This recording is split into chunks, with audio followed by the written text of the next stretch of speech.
I say this all the time. Whenever we have a line reference in the question, we need to make sure that we follow the +1 sentence rule and read a little extra both before and after, because a lot of times the answer is just before or after where they tell us to look. And that's just the SAT. It's how it operates. So I would have done that regardless for this one because they tell me line 41. So I would always read more than that. But it's also in the question telling me what happens after this line. So the question here is also very clear. Like, you got to read extra. And if you're not, you have no chance of getting this right. I mean, you're basically just guessing at that point.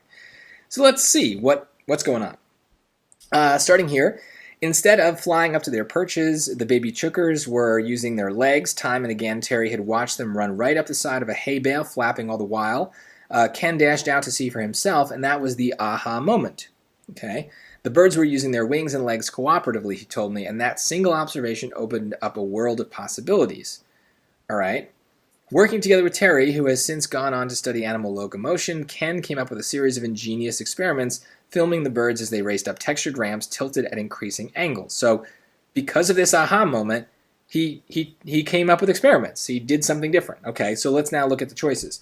Did he train the birds to fly to their perches? No, definitely doesn't say that. He studied videos to determine why the birds no longer hopped. Nothing about videos. Nope.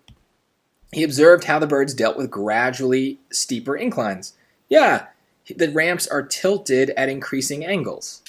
That's like the same exact thing. Steeper incline is a higher angle. So that's basically the same thing. Let's look at D. He consulted with other researchers who had studied chooker partridges. No. I get why people might be tempted by that because it talks about this guy Terry, but that's not the main point here.